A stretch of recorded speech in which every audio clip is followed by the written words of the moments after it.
Welcome to the Music for the Soul podcast, where we talk honestly about difficult things. This is a place where music, hope, and healing come together. I'm Becky Nordquist. And I'm Steve Seiler. Today we have with us engineer extraordinaire, Mr. Kent Hooper. Kent has been making music for the soul sound great now for 20 years. Last week we talked about his journey to becoming a recording engineer and shared a little bit of the behind the curtain aspects of that process. I want to do a little bit more of that today. So one thing I can attest to about you is that you are phenomenal at making a vocalist feel comfortable. I remember being so intimidated because I dreamed of recording in Nashville, oh goodness, since I was old enough to watch the Grammys, and never thought that was going to ever happen for me. And then I find myself in your studio and I started to find out who you both had worked with. And I'm like, you want to talk about some intimidation, fear? I'm like, oh my goodness. And, you know, as most people, most of our listeners know, the music that we sing is not, let's say, sunshine and roses all the time. That's an understatement. Right? But you have this incredible way of making the vocalist comfortable, but also, just from my own experience, you've drawn things out of my voice that I was surprised by. And I feel like I've known my voice pretty well. So I'm just curious, what's the psychology behind that? If we can pull back the curtain on the wizard for a second. For me, recording vocals is 80% psychology. And I guess I've been doing it. That was the very first I was really engineering for somebody else, even back in California, was recording vocals. So I've been doing it for a long time. But probably the bigger help for me is getting to be sitting at the right hand of a lot of great and a lot of different vocal producers. So Chris Harris, who I was his exclusive engineer for a few years, is a brilliant singer, and anybody who's a student of Christian music knows his name. He's just been around forever. He's singing on the first Amy Grant record, and he was huge in the jingle scene. Anyway, so getting to sit next to him and watch how he treats singers, and then same thing with Don Cook, completely different approach to working with singers. And then I had a couple of years where I worked with Brown Bannister for a while, and he had a different approach. And so just getting to sit beside, as an engineer, a whole smorgasbord of different vocal producers, I got to see what worked and what doesn't. You have to be able to kind of just read the artist. Like, how nervous are they? I was going to say, are they nervous? Most of them are to some degree, but how nervous are they? Are they like Chris Harris taught me that he was always the guy that would chat a lot, which, you know, when you're on the clock is awesome, right? You know, you're getting paid to talk and visit. But he had a reason for that. Like, he creates such this great, comfortable place to hang. And I still get to work with him sometimes, and he's still like that. And what ends up happening is he creates such a fun environment for the players or singers to be, that by the time they go and record, after chatting for sometimes half hour, like, they're ready to give everything, right? Because they're so relaxed, and he's disarmed them completely, and you know, we're just hanging out as friends, and it changes what they're able to bring to the table. So I guess most of my vocal production is kind of based on that. You know, is the singer busy? Okay, if the singer is super busy, they don't want to chat, right? They need to get in, they need to get out. So it's really just being aware and not coming in with your own agenda. Like, okay, is the singer super nervous? Okay, if they're super nervous, how do we pump them up? How do we get them excited about doing it? You know, how to have a lyric sheet in front of them? Does that make them think more about what they're seeing? Is it better if they don't have a lyric sheet? Do they want the lights to be off? The lights to be on? Their headphone mix, how do they want to hear things? Do they want to hear a lot of reverb? All those, there's just like so many variables, and you just have to be aware. You know, when one time I had the privilege of working with Patti LaBelle, and she liked to record with the lights out because she didn't want anybody to see her. And if you've ever seen Patti LaBelle perform live, you're like, what? She didn't want anybody to see her. And it is fascinating what goes on in the studio. And I really do have to praise you, Kent, for this, because you are masterful at this. And I can remember, I'm thinking back on sessions we've been in where I've thought, man, we've only got 3 hours and I'm paying this guy this much money. But you're right. It's 20 minutes of conversation. If that makes somebody feel like you care about them as a person and that you're interested in their opinion and all that sort of thing. It just creates a freedom in the space to be people. And you can get performances that you wouldn't even get if you were adamant about just keeping to the clock and let's pound the next one, let's pound the next one. So really, really good stuff. If you're a young engineer out there listening to this, pay attention to this. It makes a big difference. You mentioned the word comfortable when you were talking about how, making musicians and singers feel comfortable. Your recording studio, your space is immaculate and very, very comfortable. And like, I come in and you want to know what kind of tea I would like. I mean, that creates a warmth and a vibe that is inviting, and that just the way the space feels, it feels like it's going to be a good day in here. How intentional is that? Super intentional. Yeah. Like I'm a servant, right? Like I truly, truly believe that all of us to some degree are in the sales and marketing industry, right? Like I want to make sure that when someone hires me, that they're going to hire me again. Like that really matters to me. Unless I don't love working with them. But then even then I want the option to say no. Yes, of course. And I'm not cheap. Like my goal has never been to be the most cost affordable engineer. Like I'm not interested in that. I want to be the best. I want to be the most efficient. And so I have no problem charging a premium, but I'm going to give them a premium service. The studio is going to be clean. I'm going to try to find out what they like.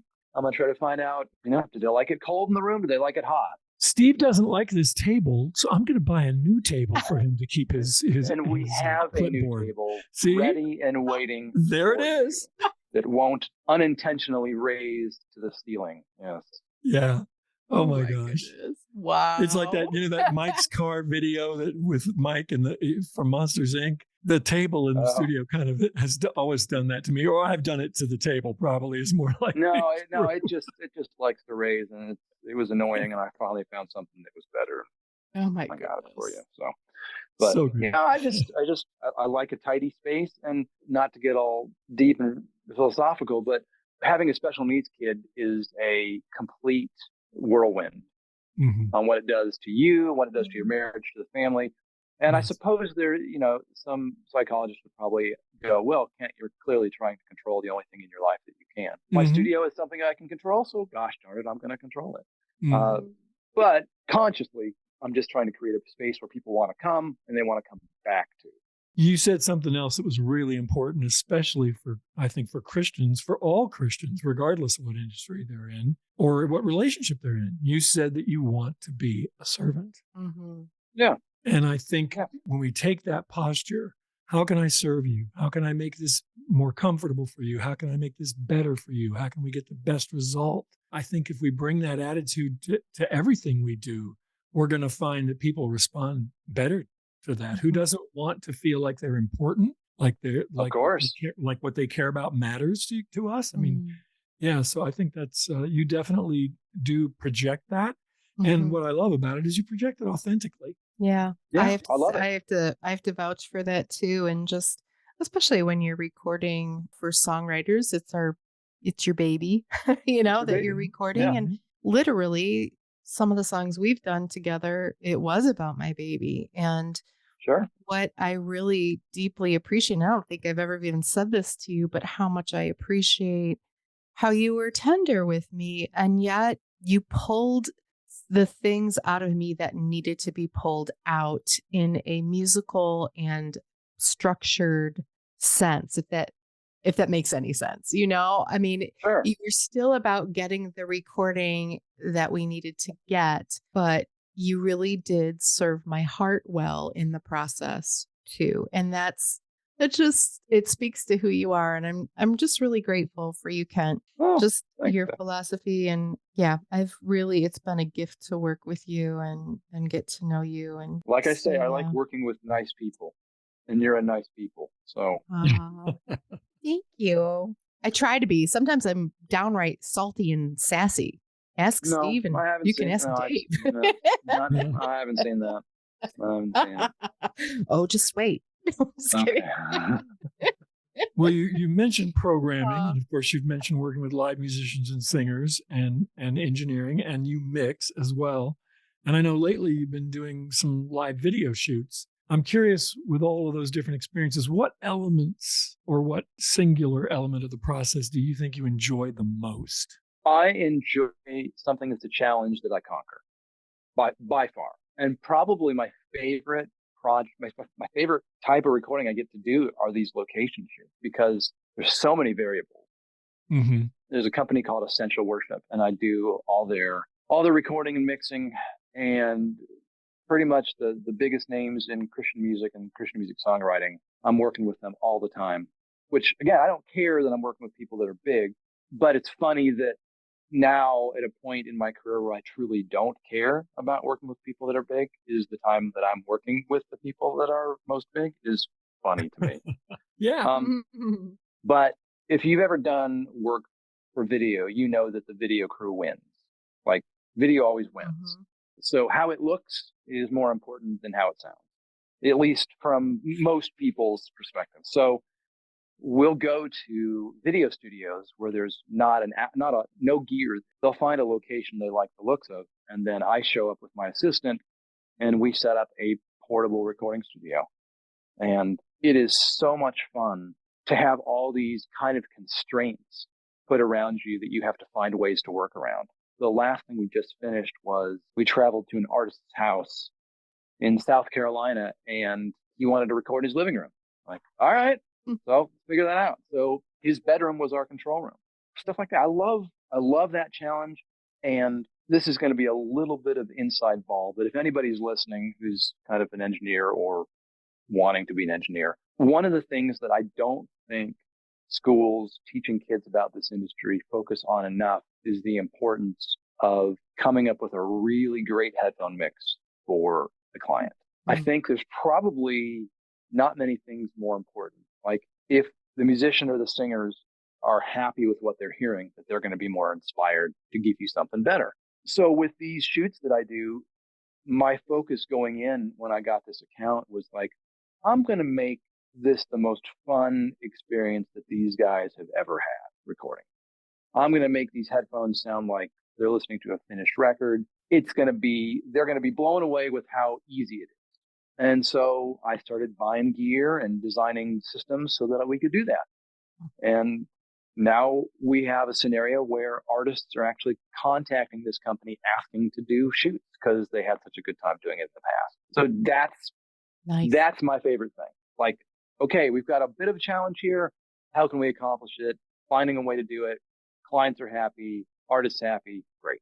That's my most rewarding thing I get to do. Hearing you talk about locations, I know that you've been overseas to record at Abbey Road. And what's that like to walk into a world famous setting where world famous recordings have happened and to sit down and go, okay, now I'm piloting this ship? What's that? It's everything you would think. You just walk in and you're like, oh my gosh, the Beatles made their records here. Pink Floyd made their records here. John Williams cut almost all of his scores here. Like it's just nuts. Yeah, like I've done it 3 times and dying to find a way to get back for the 4th because it is not cheap. Well, I only have one request, and that is the next time you go, I will carry your luggage. I will cook your meals. I will fly the plane. I'll learn how to fly the plane. I want to come. There you go. Yeah, it's pretty spectacular. And even past, the history and the lineage that room has, there's a reason it has the lineage is because it sounds ridiculous. Like, I love Nashville. We got, I think, the best players in the world. I think some of the best engineers in the world are here. I mean, we don't have anything that touches that on a studio level. That's something I would think the average person doesn't understand, that the room actually makes a difference. More than anything else. Wow. More than the gear, the room makes a difference. Yeah. And they got lucky with that room. They got lucky. That was a live music venue, I believe, when it was designed. I wish more churches understood the difference the room makes. Oh my goodness. Yes. Sure. Yeah. Right. Well, we're pretty fortunate in Nashville because we just tried a new church on last Sunday, and it was like, oh, yeah, they really made sure this room sounds pleasing. Okay, good. You can tell they spent a lot of money on making it not sound loud and crazy. So I think we probably have a little bit more of a leg up in that world than other places. Well, now, Kent, you've been involved in every Music for the Soul recording except one. I love to do pop quizzes. Do you have any idea which one you weren't involved with? Not at all. That was what I expected you to say. No prize for you. Heroes Unsung is the answer, but of all the recordings that you've done over our 20-year history, which one is your favorite? It's tough to pick a favorite because they're all fun for different reasons. The one we just did, though, is it Need You Now? Is that the name of it? Good answer. I'll send you a that thing. was, and for a couple of reasons. I think the message is huge.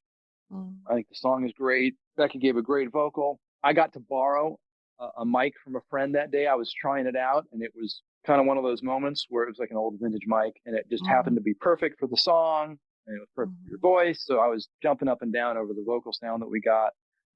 And then, of course, you get one of my best friends, Philip Kevern, involved doing the orchestration. And then you send the files off to another one of my best friends, Scott Crepane, who have another, not quite as long history with him, but I produced a bunch of records for him.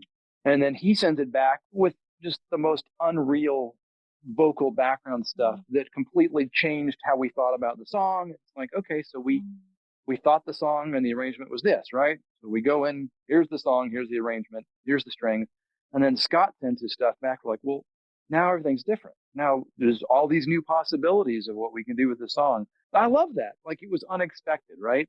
And you were like totally down to like lean into, well, even though this is what we have on tape, Scott gave us something that we're rethinking it now. So can we, change it and mix it up? So yeah, I think everything about that track just was fun. And then you listen to it back and you're like, there's deep emotion in this track. And then from the musical side, like ridiculous excellence. And I like to think the mix came out good. So yeah, that'd probably be it. It went somewhere that we couldn't even have anticipated at the beginning. At all. I mean, gosh darn it, what Scott did was so stupid.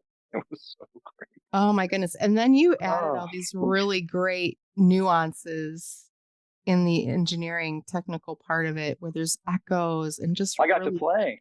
Oh my goodness. And it was exactly what I would have envisioned when I sat down to write. It really morphed into the original state that I really wanted to hear, which was a little more techie sound to it. I don't even know if that's a real word, but yeah, it's just everybody, God just used so many different hands in that project. And what you brought to that recording was wonderful, captured my heart for sure. And it was the perfect timing, because I think by that recording, I just felt so at home in your studio and with you guys. I feel like I was in the room with a bunch of brothers. I mean, it was just awesome, safe, and just a beautiful thing. So I was joking. You didn't have to say anything. I did, but that was no, but I think one of the things that happens with me is, when you work on so many different projects all the time, is that I really forget what I've done. Oh, I mean, right. truthfully, Imagine. The last 2 days I spent recording orchestra for a big old church down in Birmingham, and then before that I was mixing something for Phil Wickham, and so it's like, Steve, you and I have been friends for so long, we've done so much music together, that it's truly hard for me to think about all of that we've done. The most recent thing, a lot of times, is what's in front of your head, and that just happened to be a real special thing. Well, I should let people know that the topic of the song we've been discussing is very sensitive. So it's available only at our website, where it comes with a lyric music video and a devotional. The address to listen is musicforthesoul.org/needdevo. That's musicforthesoul/NEEDDEVO. Kent, when you talk about special, a couple of other things come to mind because of, you've mentioned Brooklyn a couple times in this discussion. And we worked on A Hole in the Side of God together, that I wrote thinking of my son Henry with special needs. And then we've also worked on a project called She Loves to Move for an organization called Dance Awareness, and wound up, through no fault of our own, or I should say through no credit of our own, we saw that when they did a call to choreography, one of the dance troops sent something back with incorporating wheelchair dancers. And so both of those songs, I feel like, have been gifts to you and me in a different way, where we get to see the impact we can have encouraging people that have been touched by some of the things that have touched our own lives. Definitely. Yeah. And that's a beautiful, beautiful song. Just love that. So I have to ask, a lot of crazy stuff can happen in the studio. Do you have a scary moment that you can remember, or a moment where you thought, oh, it's all coming apart? Well, I've had moments when I've been in the studio and realized, like, this is just not going to happen. Like, and it's Yes. one of the, it's not a fun feeling when you just know in your gut and intellectually, like, this is not working. And so then you're figuring out, how do you extricate yourself at that moment? Like, how you don't want to hurt anybody's feelings. Right. So do you just play along and get a couple takes and say, thanks, it's going to be great, and then, deal with the fallout later? Or I don't like those moments. You're reminding me of a very funny story our friend Reggie Ham told of one day he was having that kind of day in the studio. This is just not coming together. And so he decided to take the entire gang of folks to the movies. Oh, that's funny. Just chucked it all and took everybody to the movies. That's a good one right there. Is that like redirecting? I mean, like the toddlers? Yep. I'm pretty sure that's what that is. Oh, my land. Oh, my goodness. Most musicians are toddlers to some degree, right? Hey, no. We play for a living, right? Yeah. There it is. Well, I want to do a little bit of promotion here for you, if that's all right. Sure. Tell us about the House of Big. Why should somebody who's considering recording, and now you've got the video space as well, just tell us a little about why they should consider coming to your place and what's available there. I guess the biggest thing I would say is that I've just got so much experience, that been fortunate to work with so many talented producers, musicians, singers, that feel like I've got a lot of knowledge and a lot to give back to help. I love helping young artists kind of figure out what they're good at. And it's just really important to, and I think I did this subconsciously, like I talked about when I first came to town, about where can I succeed, So I love working with young artists, or engineers for that matter, and kind of helping them find where that is for them, right? Like, the music industry is such a crowded landscape, from artists to, it's not the easiest industry to get in. So you have to really love what you do to be able to weather the ups and downs that inevitably come. So I love working with young people that I think I can kind of help. Hey, I think this is the best part of your voice. This is where I think you sound most unique or most compelling. I like that. That's fun. It feels good to be able to help somebody. It's fun because you're solving a problem. It kind of scratches all the itches that I have, Well, I can speak to the fact that you're constantly upgrading the gear. You keep pace. With everything that's going on. You listen. You constantly are keeping track of what's happening in the music world. How many times have I come into your studio and you've said, hey, you got to listen to this, and you've pulled up some artists that I've never heard of, and I'm blown away by some amazing talent, and you've got your finger on that pulse. Of course, you've got a 20-year-old drummer living in your house, so that helps with that a little bit, right? A 21-year-old. Oh, okay. Well, and then the other thing, like I said, you've added the video component so that people can come in and record themselves doing a video. I guess I would say this: you have a lot of choices when you fly. Thank you for choosing the House of Big. Oh, right. Yeah, absolutely. Yeah. Got And a certainly there. Got the ability to record drums and guitars and everything you want to do. You can pretty much do it there, unless it's a full orchestra. I'd correct you a little bit. Back to trying to find what I can do with excellence. I can't really do drums with excellence just because of the limitations of the space. So I usually refer people to my friends for that, or we book another studio. But there's that honesty again. It is. Honest assessment. There it is. It drives me nuts. If I'm doing something and I know, like, oh, this is not as good as it's supposed to be, I'd rather not. Well, and again, just from an artist perspective, and walking in intimidated. I mean, just the comfort level that you have and the honesty, the way that you're honest, like, yeah, I think you can do better than that. I think directness is a really good word as well, because I just have always admired, there's a lot of big egos. And it goes both ways. Some of them are really fragile, and there's that, he's already referred to that balancing act. But some of them are not fragile at all. At all.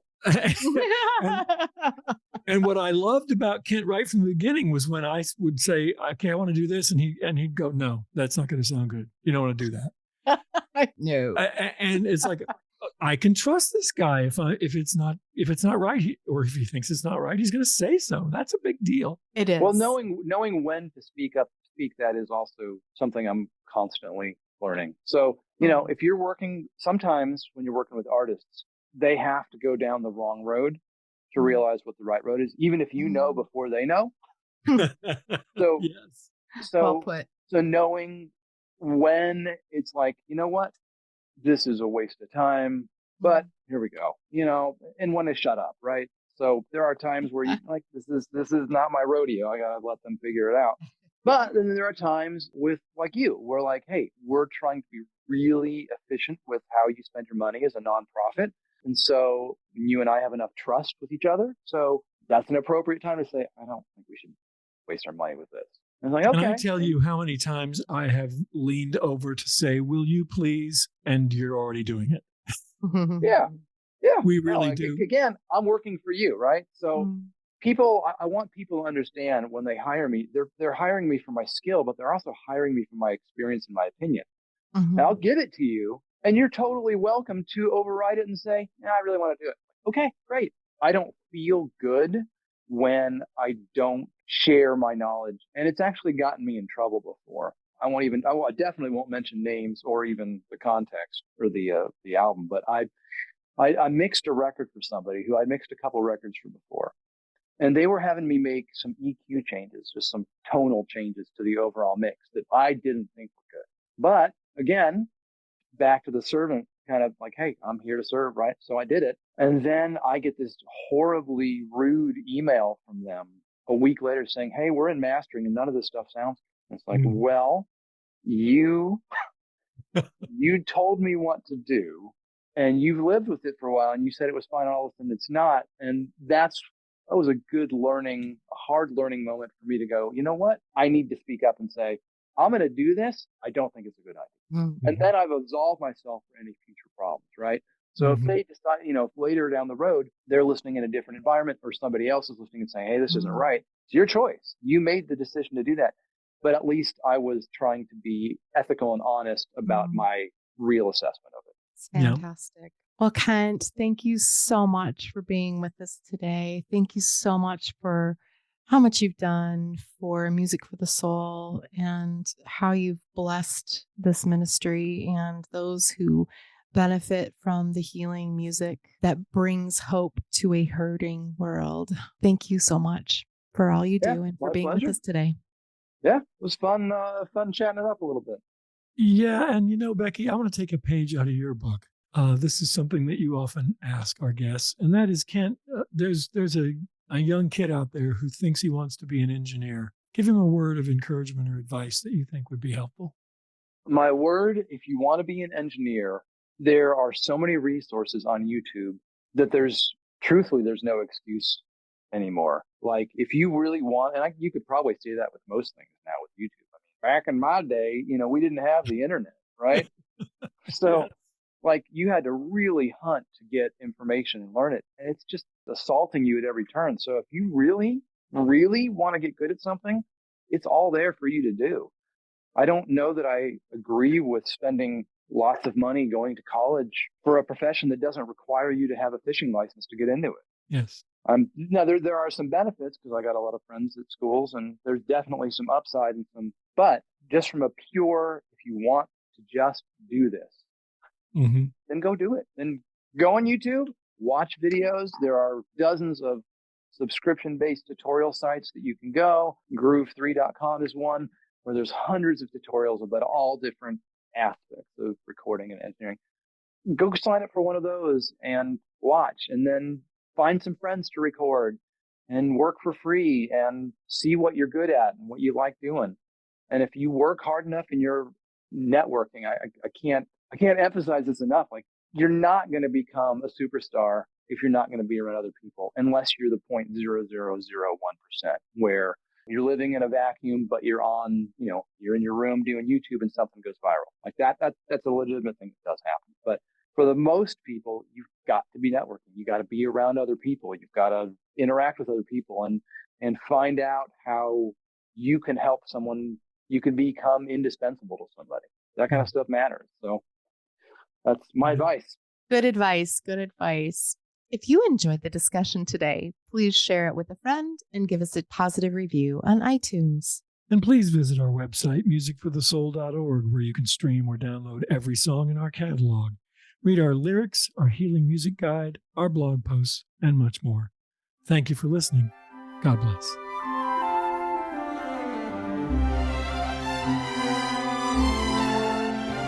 From the moment she could walk, she began to dance.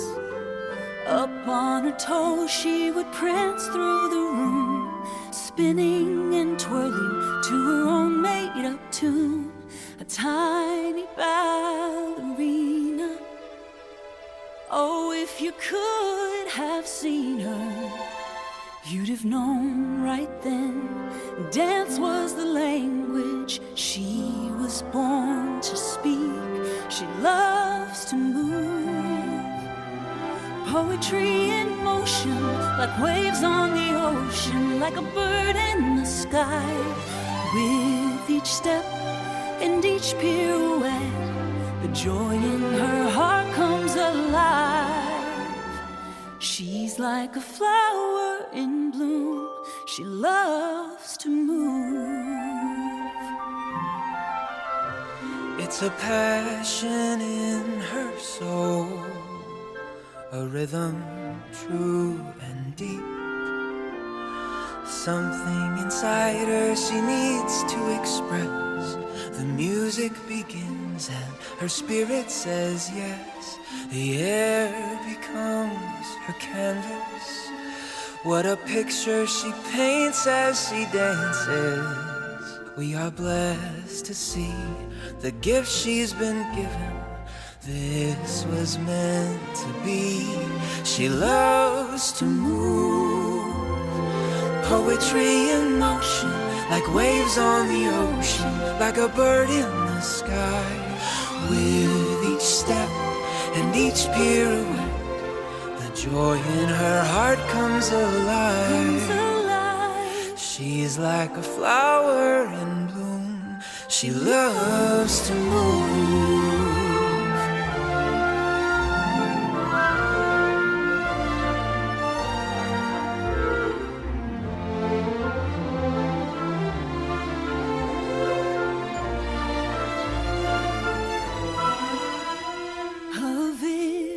Of pure magic, tripping the light, fantastic, so beautiful, with grace overflowing.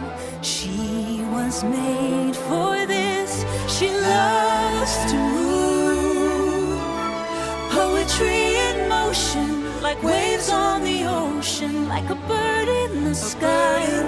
With each step and each pirouette, the joy in her heart comes alive. She's like a flower in bloom. She loves to move. She's like a flower in bloom. She loves to move.